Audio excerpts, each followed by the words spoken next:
Tri nation series का final Pakistan versus New Zealand का match खत्म हो चुका है और न्यूजीलैंड ने ये मैच जीत लिया है। मैं ये तो नहीं कहूँगा कि मैच बहुत अच्छा हुआ है और उसकी सबसे बड़ी वजह ये है कि ये मैच उसी तरह से था कि कौन ज़्यादा बुरी क्रिकेट खेलेगा। स्पेशली फील्डिंग की अगर मैं बात करूँ दोनों टीमों की, सो दोनों टीमों ने कोशिश की कि कौन ज़्यादा बुरी फील्डिंग करेगा। सो बॉलिंग में अगर ओवरऑल बात करूं तो मुझे लगता है कि न्यूजीलैंड ने बॉलिंग बहुत अच्छी की और जो विकेट ये थी मेरे ख्याल से इधर एटलीस्ट कम से कम 280-90 रन्स बनने चाहिए थे। चेज वो भी हो सकते थे बट आई थिंक एटलीस्ट उतने रन्स बनने चाहिए थे जो कि पाकिस्तान ने नहीं बनाए। स्कोर कार्ड देखते हैं फिर उसके बाद डिटेल में बात करते हैं। पाकिस्तान ने टॉस जीता और पहले बैटिंग का फैसला किया। अब ये फैसला एक तरह से अगर देखा जाए कन्वेंशनली जो चीज़ें थी कि बैटिंग पीरियड है, प्रेशर डालना है, चेज करते हुए मुश्किल होगी और आज भी चेज करना कोई इतना आसान नहीं था। सेकंड बैटिंग करना मुश्किल होता है जनरली ऐसी कंडीशंस में भी, हालांकि ड्यू उस तरह से नहीं पड़ी। इससे पहला जो मैच था जो पाकिस्तान ने 350 रन चेज किए थे उसमें भी दूसरी बैटिंग मुश्किल थी, वहां पे भी बॉल तंग कर रहा था बैट्समैन को, यहां पे भी कर रहा था। बट उन्होंने आई थिंक न्यूजीलैंड को चांस बहुत ज्यादा मिले आज। मेरे ख्याल से पाकिस्तान ने अब अगर हम उसमें नेचुरली बात करें ना तो हम कहेंगे जी किस्मत आज उनके हाथ में थी, बट उसमें काफी चीजें ऐसी थी कि जो कि हम लोग कभी कर ही नहीं सकते। मतलब मैं आपको बताता हूँ कि हमने कैचेस जिस तरह से छोड़े, शाहीन अफरीदी ने जो कैच छोड़ा, लेथम का जो आया था उस पर रिव्यू जो नहीं हमने लिया, रिव्यूज का तो मसला हमारा शुरू से चल रहा है। वो कैच अगर 10 दफा भी हमें मिलेगा ना, शाहीन अफरीदी अगर बॉलिंग कर रहा है उसको 10 दफा वो कैच मिलेगा, वो मुश्किल से 1-2 दफा ही पकड़ेगा वो कैच पकड़ते ही नहीं हम, वो प्रैक्टिस ही नहीं है हमारी, वो स्किल लेवल हमारा है ही नहीं। इसी तरह फील्डिंग में आप देख लें, फंबल, इतने ज्यादा फंबल कैचेस हमने छोड़े हैं, रिव्यूज में हमारे मसले हैं। ऐसा रिव्यू हमने ले लिया वो साफ पता चल रहा था कि यार वो आगे वाली टांग पे लग रहा है और वो टांग बिल्कुल बाहर निकली हुई है, लेग स्टंप से भी बाहर है, तो वो रिव्यू ले लिया रिजवान साहब ने।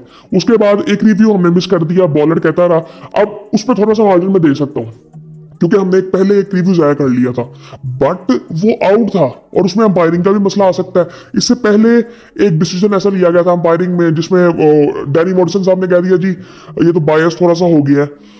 सो ये सारी चीजें आज हुई हैं। सो खैर पहले स्कोर कार्ड देखते हैं कि स्कोर कार्ड में क्या है, फिर उसके बाद बात करते हैं। पाकिस्तान ने टॉस जीता और पहले बैटिंग का फैसला किया, बाद में बैटिंग भी पाकिस्तान कर सकता था। मोस्टली अगर पाकिस्तान को क्लैरिटी चाहिए ना तो पाकिस्तान को बाद में बैटिंग करनी चाहिए और पाकिस्तान उसमें ही कामयाब हुआ है ज्यादातर कि जहां पे उनके पास क्लैरिटी हो कि हमने करना क्या है। लेकिन मुझे नहीं लगता कि उसमें भी पाकिस्तान कुछ अच्छा करता, क्योंकि उसे ऐसा तो कुछ नहीं होना था कि हमने फील्डिंग बहुत अच्छी करनी थी या हमने बॉलिंग बहुत अच्छी कर लेनी थी तब, या चेज करते हुए हमारे ऊपर प्रेशर नहीं होना था। हमने एक एक्स्ट्रा बैट्समैन भी खिलाया था, सो इसका मतलब ये हुआ कि हमने अपनी बैटिंग को स्ट्रॉन्ग किया है। सो उस लिहाज से हमें सेकंड बैटिंग करनी चाहिए थी कि हमारी बैटिंग आज स्ट्रॉन्ग है, बट ये नहीं हुआ और सब कुछ हो गया, हुस्न शाबाश नहीं हुआ टीम से। ये बड़ी इंटरेस्टिंग बात है और उनकी कंट्रीब्यूशन भी आज मैं आपको बताता हूँ अभी। खैर पाकिस्तान ने पहले बैटिंग की और फखर जमान और बाबर आजम आए। अच्छा स्टार्ट, डिसेंट स्टार्ट था। फखर जल्दी आउट हो गए। अब वो जिस तरह से वो आउट हुए, अब उसको अगर किस्मत में डाल देंगे ना तो फिर अल्लाह ही हाफिज है हमारा कि वो जिस तरह से वो आउट हुए। तो वो ठीक है, कह सकते हैं कि एक बैड लक कह सकते हैं, कहने को कह देते हैं, बट आई थिंक आउट तो वो हुए ना। उसके बाद बाबर आजम, अब बाबर आजम जिस तरह से आउट हुए, ये सेम चीज आज कंपेयर की जा रही थी बाबर और रिजवान को कि सेम बॉलर को सेम शॉट बाबर किस तरह से खेल रहा है, रिजवान किस तरह से खेल रहा है, और वो साफ पता चल रहा था कि वो फोकस जब लूज बैट्समैन करता है तब ये चीजें होती हैं। ये आपको थोड़ा एहतियात से चलना पड़ता है। अब बाबर को ये टेक्निकल चीजें तो कोई बता ही नहीं सकता क्योंकि उससे बेहतर किसी को पता ही नहीं है, टेक्निकली तो वो सबसे स्ट्रांग है। सो आज फिर वो 29 रन बना के आउट हुआ।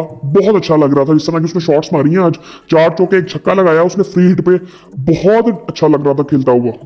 उसके बाद सऊद शकील, वो भी 8 रन बना के आउट हुए, बोल्ड हुए, बैट्समैन ने उनको आउट किया और वो हैरान थे कि आउट कैसे हो गया ये। सो आई थिंक वो थोड़ी सी जिम्मेदारी की जरूरत है अब सऊद शकील को। ठीक है थोड़ा सा मार्जिन, बट वही बात आ जाती है कि टॉप 3 से अगर कोई स्कोर नहीं करता तो फिर एक लंबा टोटल देना बड़ा मुश्किल हो जाता है। उसके बाद फिर मोहम्मद रिजवान और सलमान आते हैं, अब वो भी स्लो स्लो फिर आगे लेके चलते हैं। उस दिन 90 रन पे 93 पे 3 आउट हुए थे, आज उससे भी पहले हो गए थे, 55-60 पे 3 आउट हो गए थे आज। और आज तो नए रन भी हमने नहीं बनाए थे। सो इसीलिए ये फर्क होता है। टॉप 3 से हमें एक ऐसा बैट्समैन चाहिए जो कि लंबा लेके चले, हर दफा ऐसे होना नहीं चाहिए। अभी रिसेंट कुछ मैचेस में ऐसे ही हुआ कि टॉप 3 से वो रन नहीं आ रहे। फहद ने किया फिर भी रन 2 मैचेस में, बट ये बाबर साउथ में से किसी को रन करने पड़ेंगे। खैर रिजवान और सलमान की फिर पार्टनरशिप लगती है, बट कोई इतनी खास नहीं। रिजवान भी आज 46 रन बनाते हैं, बट 76 बॉलों में 76 बॉलों में 60 का स्ट्राइक रेट है। शायद रिक्वायर्ड था, बट वो फिनिश नहीं उन्होंने किया, तो वो चीज अब बुरी लग रही है इस वक्त स्कोर कार्ड पे। इसी तरह सलमान को अगर आप देखें तो उन्होंने भी 45 रन बनाए 65 बॉलों में, एक चौका एक छक्का लगाया, उनका भी तकरीबन 70 का स्ट्राइक रेट था। फिर आते हैं तैयब ताहिर। अब तैयब बहुत अच्छा खेल रहा था।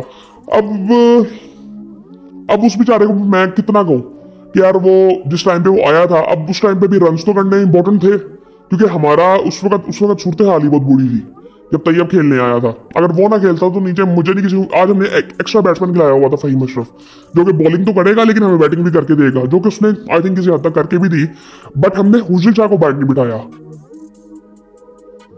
सो यार सलमान ने भी 45 रन बनाए, फिर तैयब आया 38 उसने बनाए, 33 बॉलों में 4 चौके एक छक्का उसने लगाया।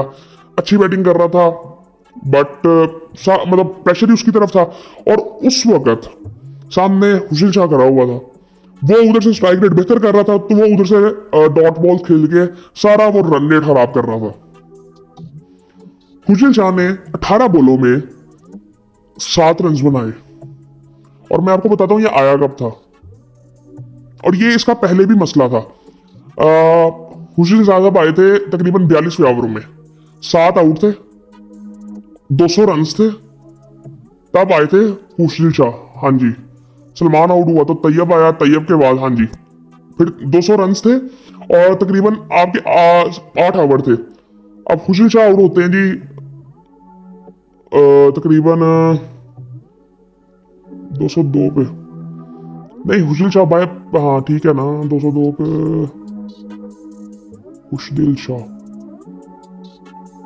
शाह कब आता है फिर, ये आई थिंक यहाँ पे थोड़ी सी मिस्टेक है। खैर कहने का मतलब ये है कि उन्होंने 7 रन बनाए 18 बॉलों में।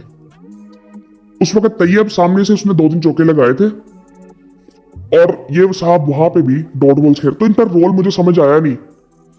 जितनी ये बॉलिंग करते हैं इतनी बॉलिंग आपको कामरान गुलाम भी करके दे सकता है, आपको सऊद शकील भी करके दे सकता है।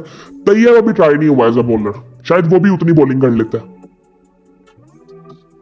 और इवन आज मेरे जहन में एक बात आ रही थी कि यार हमने शादाब को क्यों नहीं लिया,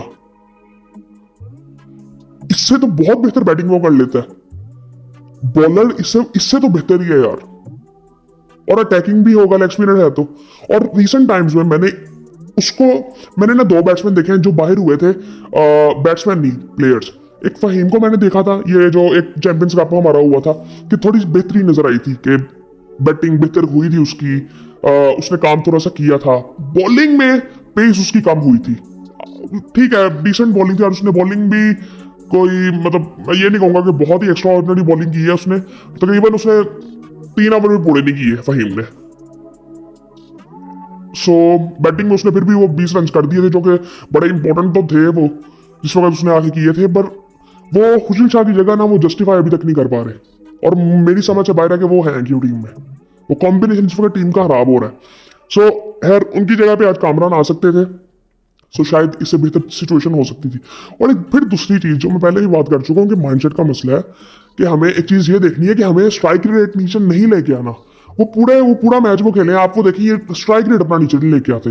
उन्होंने रन्स और बॉल्स का गैप 40-45 से ज्यादा होने ही नहीं दिया, हमारा वो गैप बढ़ता जा रहा था, और हम वो कर ही नहीं पा रहे थे। हमने पूरा ओवर मेडन किया है आखिरी 10 ओवरों में। सो खैर फिलहाल ये सूरत हाल थी। फिर फहीम अशरफ ने 22 रन बनाए, नीचे से आगे नसीम शाह ने 19 रन बनाए 17 बॉलों में। सो उसकी बदौलत हमने 242 रन बना लिए थे, वरना ये भी हम नहीं कर पा रहे थे। हम 210 या 215 पे ऑल आउट होने वाले थे, ये सूरत हाल थी हमारी। तो अब यहाँ पे ये कुछ चीजें, अब मैं उम्मीद करता हूं कि इस मैच से हम सीख लें कि हमने 2 मैचेस खेलने हैं और हमने यहीं पे इसी ग्राउंड में पहला मैच न्यूजीलैंड के खिलाफ खेलना है। तो हम यहाँ से कुछ सीख लें, वो मैच जीत जाए एटलीस्ट, अगर हम यहाँ से सीरीज हार गए तो।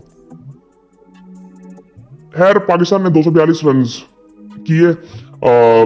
न्यूजीलैंड की बॉलिंग की अगर बात करें तो विल और रॉक जो हैं उन्होंने 4 आउट किए।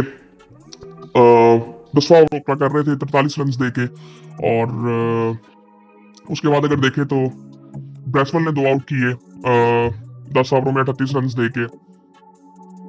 नेथन स्मिथ ने 7 ओवरों में 46 रन दिए, 1 आउट किया। ये भी आई थिंक आज ही खेले थे ये। मिचेल सेंटनर ने, इसकी बाद में बात करते हैं कि इसने क्या किया। ग्लेन फिलिप्स ने 6 ओवरों में 41 रन दिए, कोई आउट नहीं किया। जैकब डफी ने 7 ओवरों में 48 रन देके 1 आउट किया। अब मैं आपको बताता हूँ फर्क कहाँ पे था। मिचेल सेंटनर ने, जो कि इनका कैप्टन है, उसको कैप्टन छोड़े हैं, वो जब कैप्टन नहीं था वो तब भी ऐसी बॉलिंग करता था। उस बंदे ने 10 ओवरों में सिर्फ 20 रन दिए, उसने हिलने नहीं दिया। और ये सिर्फ पाकिस्तान की बात नहीं है, वो किसी को भी नहीं हिलने देता। वो इतना स्मार्ट बॉलर है, इतना जबरदस्त उसका कंट्रोल है। मुझे अगर एक स्पिनर, मैं पहले भी बात कर चुका हूँ, अगर मुझे चूज करना पड़े ना कि स्मार्ट स्पिनर कौन है या ओवरऑल बॉलर भी अगर देखना पड़े, तो मैं इस बंदे को चूज करूंगा। जब तक इसके हाथ से बॉल छूटता नहीं ना, इसका कंट्रोल वहां तक है। और ये जो बॉल के साथ करना चाहता है ये वो करता भी है। इतना कंट्रोल इसका जबरदस्त है और इतना काम है। इसकी कामनेस जो है ना, उसने 10 ओवरों में 1 मेड इन किया और 20 रन देके 2 आउट भी कर लिए, और इसकी वजह से बाकियों ने भी विकेट ली। इतना प्रेशर इसने डाल दिया था। और सबसे मजे की बात आपको बताऊं, इसने 40 डॉट बॉल्स किए। सेंटनर ने 40 डॉट बॉल्स किए अपने 10 ओवरों में। सो ये फर्क था असल में। उसके बाद जब न्यूजीलैंड बैटिंग के लिए आता है, सो विल यंग आउट हो जाते हैं। अब ये बैटल कह सकते हैं क्योंकि अंपायर ने आउट दिया था, एक्स्ट्रा था बट आउट था। मतलब एक्स्ट्रा थोड़ा सा आप कह सकते हैं कि रूट तो नहीं कह सकते, रूल्स के हिसाब से आउट था। सो बट अगर अंपायर नॉट आउट ना देता फिर भी ये अंपायर कॉल पे बच जाना था इसने। खैर वो आउट हो गया और ये तीनों मैचेस में आई थिंक ये जल्दी आउट हुआ था। कॉनवे ने 48 रन बनाए 74 बॉलों में। विलियमसन ने 34 रन बनाए 49 बॉलों में। अब वो बड़ा इंटरेस्टिंग टाइम था जब केन विलियमसन आउट हुआ। उस वक्त लग रहा था कि शायद पाकिस्तान वापस खींच ले मैच। फिर डैरेल मिचेल आता है, 57 रन वो भी बना जाता है। और बड़ी इंपॉर्टेंट चीज, जब आखिरी स्पेल के लिए अब्रार साहब आए हैं, मुझे ना समझ, ये बड़ी कॉमन सेंस वाली बात है। डैरेल मिचेल का सबको पता है, वो या तो मिड ऑफ पे खेलता है या मिड विकेट पे वो सारे अपनी लेग साइड पे वो स्वीप शॉट्स मार रहा होता है। उसने आके ना 2 ओवरों में स्वीप शॉट्स में चौके लगाए हैं 4-5। और वहां पे एक फील्डर खड़ा था, एक मिड ऑन पे खड़ा हुआ था, एक इधर आई थिंक मिड विकेट में था या स्क्वायर और मिड विकेट के बीच में था। बाकी फील्डर ही कोई नहीं था। और आप उसको बॉल भी इस तरफ कर रहे हो और आपने फील्डर सारे करे किए हैं मैं उस तरफ। अपने 2 फील्डर जो उधर खड़े हैं उसको इधर लेके आओ। सबको पता है वो छक्का मारता है तो वो सीधा मारता है, वो बिल्कुल सीधा। वो मिड ऑफ में भी इतना नहीं खेलता। उसको कट का बॉल दोगे तो फिर जाके उसके चांस होते हैं कि वो उसको ड्राइव करेगा या कट खेलेगा। वो खेलता ही इधर का शॉट है, उसने इधर सही तरह उसको मारा। वो जब वो शॉट्स पड़े ना, तो वो फर्क जो बॉलों का था ना 10-12 रन का, वो वहां पे फर्क आ गया 25-30 का। 25-30 बॉलें ज्यादा हो गई। सो वहां से फिर बड़ा मुश्किल था कि वहां से मैच वापस खींचा जाए। और मुझे उसमें हैरानगी उस वक्त ये हो रही थी कि रिजवान का हमने पिछली 2 सीरीज में देखा कि वो मैच को छोटा कर रहे थे कि जी ये मैच 50 ओवरों में तो नहीं जाना, इसको ना 35 में खत्म करना है, इसको 40 में खत्म करना है। आज वो मेंटालिटी उनकी मुझे नजर नहीं आ रही थी, वो माइंडसेट ही नहीं नजर आ रहा था आज कि वो 35-40 में खत्म करना चाह रहे हैं मैच। वो ऐसे लग रहा था कि ओवर पूरे करवा रहे हैं, हौसले के साथ करवाई जा रहे थे कि किसी तरह उसको जस्टिफाई करवा दिया जाए कि उसकी जगह बन रही है। ऐसे ही लग रहा था। और ये मैं आपको एक चीज बता दूं, अगर ये खेलते रहे ना, जिस दिन उन्होंने इनिंग खेल दी ना, उस दिन ये जस्टिफाई कर देंगे जी, इसीलिए खिलाया था इनको। और मैं रिजवान की बात नहीं कर रहा, मैं ओवरऑल मैनेजमेंट की बात कर रहा हूँ जिन्होंने उनको टीम में डाला। कोई सेंस नहीं बनती थी इस चीज की, कोई कॉम्बिनेशन नहीं बन रहा इस टीम का। आपको एटलीस्ट इनकी जगह पे किसी को डालना पड़ेगा कि यार जिसपे आप थोड़ा सा, इरफान ने आज ही उसको बाहर भी नहीं करना चाहिए था मेरे ख्याल से, तो उसको आप इतनी देर से खिला रहे हो, किस बेस पे बाहर हुआ मुझे नहीं पता। और अगर आपने ऐसा कोई ऑलराउंडर लेके आना था तो Shadab I think best option था। जो कि स्पिनर के लिहाज से मैं बात कर रहा हूँ। परफॉर्मर के लिहाज से तो मैं कहता हूँ हुसैन तलत को आपको लेके आना चाहिए था। और वो स्पिन बॉलिंग की आप बात कर रहे हैं, उतनी साउथ भी कर लेता है और उतनी क्या नाम है इसका कामरान भी कर लेता है। और मेरे ख्याल से आपको बैटिंग लंबी करनी पड़ेगी इंडिया के खिलाफ, वहां पे आपको एक स्पिनर एक्स्ट्रा डालना पड़ेगा प्रॉपर। तो शादाब एक अच्छा ऑप्शन हो सकते हैं। अब पता नहीं चेंज करते हैं कि नहीं करते, शादाब का मेरे ख्याल से सोच भी नहीं रहे होंगे। लेकिन जब पाकिस्तान में खेलेंगे तो आपको एक एक्स्ट्रा बैट्समैन चाहिए फास्ट बॉलर के साथ ही। स्पिनर अच्छा परफॉर्म कर रहे हैं बट स्पिनर की भी क्या बात करें। इवन मेरे ज़हन में तो साजिद खान भी आ रहा था कि साजिद खान इसे इतनी बॉलिंग तो वो भी कर लेते, इतनी बैटिंग तो वो भी कर लेते। हमने उनका बिल्कुल भी नहीं सोचा होगा, उसकी उम्र भी इतनी है 30-32 साल। सो खैर ये सारी चीजें थी। और फिर और लेथम को आज जितने चांस मिले हैं ना, पहले उसका रिव्यू नहीं हमने लिया, और पहले जो एक रिव्यू लिया था वो रिव्यू मुझे समझ नहीं आया यार, वो बिल्कुल बाहर बॉल था। ये इतनी कुछ चीजें ना बेसिक्स होती हैं कि यार सर्कल में जो बिल्कुल बॉलर के साथ दो फील्डर्स खड़े होते हैं उनकी ड्यूटी होनी चाहिए। उसमें से या तो एक सीनियर होना चाहिए, जो भी हो फील्डर, चाहे सीनियर ना भी हो, और एक वाइस कैप्टन होता है। अब वही दोनों मेरे ख्याल से खड़े हुए थे। सो उनकी ड्यूटी होती है कि देखना है कि यार रिव्यू की तरफ जाना है कि नहीं जाना। ऊपर से कीपर रिजवान साहब भी इसमें इतने बुरे हैं रिव्यूज लेने में। वो पहला भी उन्होंने रिव्यू लेके जाया किया था, और ये पहली दफा नहीं था। ये बहुत बड़ा मसला हमारा चल रहा है और ये हमें बड़ा सीरियसली लेना पड़ेगा, और हमारे बॉलर्स को भी थोड़ी जिम्मेदारी लेनी पड़ेगी इस चीज में कि रिव्यू जरा सोच समझ के लिया करें। वो जो पहला था वो बॉलर को खुद ही कह देना चाहिए था कि यार ये किस बेस पे ले रहा है भाई, ये है ही नहीं, वो बॉल ही बाहर जा रहा है। बॉलर मेरे ख्याल से बॉलर की नजर ही नहीं होती। बॉलर ये जिस तरह का रिव्यू था ना, बॉलर को साफ पता चल जाता है। चलो कीपर को आप इस चीज का एज दे दो कि उसको पता नहीं चला कि बॉल लगा कहां पे है। बॉलर को तो पता चल रहा है यार कि उसको बॉल लगा कहां पे है। इवन अंपायर से आप पूछ लो, अंपायर आपको बता देगा कि यार बॉल इधर लगा है, इस वजह से मैंने नॉट आउट दिया है, वो भी बता देता होता है। आपने फिर वो ले लिया और वो जाया कर दिया रिव्यू। उसके बाद एक रिव्यू आपने मिस किया, अगर आपने वो रिव्यू ना लिया तो जाया ना किया होता तो आप वो वाला रिव्यू ले लेते, चाहे वो जाया भी हो जाता फिर। सो ये है, ये सारी चीजें देखने वाली थी। और ये इसमें ना सिर्फ हम किस्मत पे सारा कुछ नहीं डाल सकते, ये एक सीरियस इशू है क्योंकि इन चीजों की हमारी प्रैक्टिस ही नहीं है। बड़ी सीधी सी बात है। जिस तरह मैंने उस कैच की बात की है, सऊद शकील ने जो कैच छोड़ा था, ये प्रैक्टिस की बातें हैं। बाबर वहां पे फील्डिंग अच्छी नहीं कर रहा था। जब बाबर की फील्डिंग की बारी गई तो उस वक्त कमेंटेटर्स कहने शुरू कर दिया जी शायद ड्यू आ गई थी।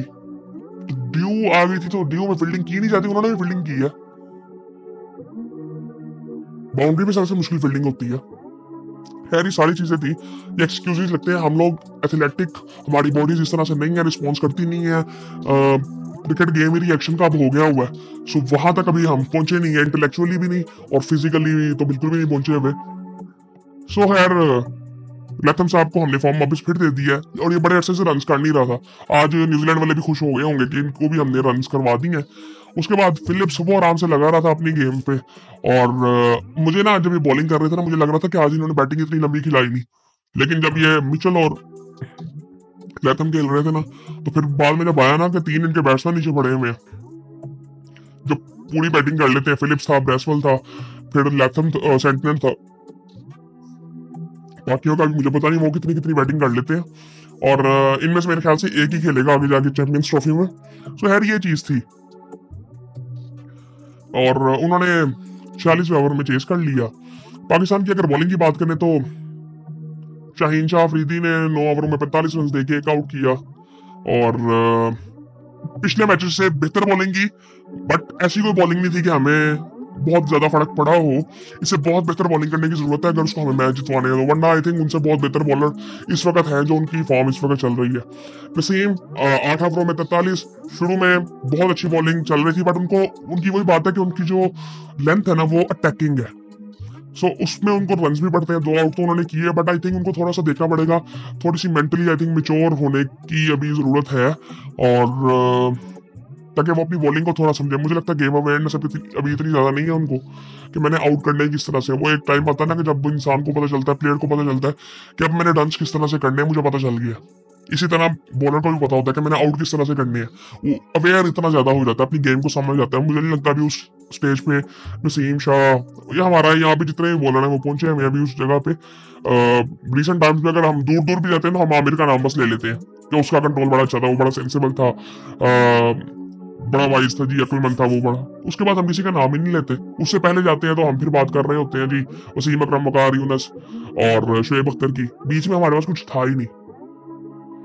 सो ये सारी चीजें आई थिंक है मसला। और फहीम अशरफ ने जो आज एज एन ऑलराउंडर खेल रहे थे, और हमने, अब हम बात कर रहे थे कि हमने पूरा ऑलराउंडर खिलाया हुआ है, क्या नाम है, हुजूर शाह को। तो हमने बॉलिंग किससे करवाई? सलमान आगा से। सलमान आगा मुझे लगता है कि बड़ा अंडररेटेड इस वक्त है। वो बड़ी बेहतर बॉलिंग करता है, वो बड़ा इनमें सबसे बड़ा सेंसिबल, मुझे लगता है सेंसिबल बहुत ज्यादा है और स्मार्ट इनमें बहुत ज्यादा है। वो बैट्समैन को देख रहा होता है, रीड करता है बैट्समैन को कि क्या कर रहा है बैट्समैन और मुझे उसको कैसे बॉलिंग करनी है। सो ये सारी चीजें थोड़ी सी देखने वाली है। वीडियो भी काफी लंबी हो रही है। सो मेरे ख्याल से हुजूर शाह को पहले मैच में चेंज करना चाहिए। हमें एक प्रॉपर बैट्समैन डाल देना चाहिए, या तो एक, हमें पता नहीं अब फास्ट बॉलर कौन डालते हैं, हारिस साहब वापस आते हैं कि नहीं। सो अदरवाइज आई थिंक हमें थोड़ा सा ये सोचना चाहिए अब जरा सीरियसली। आकिब जब ऐसा बाहर बैठे हुए हैं, होपफुली वो सोचें कुछ। बाकी आई थिंक फिर आपसे बात होती है। और जो फॉर्मेट की मैं बात कर रहा था, शायद अब ये आखिरी वीडियो हो सकती है इस फॉर्मेट में। तो देखते हैं फिर आगे क्या होता है। और काफी प्रीव्यूज भी करने वाले हैं अभी चैंपियंस ट्रॉफी की टीम्स के। उसमें भी काफी चेंजेस हैं, और अच्छी बात हमने पहले नहीं की है जब अनाउंस हुए थे। सो फिर इंशाल्लाह उस पर बात करते हैं।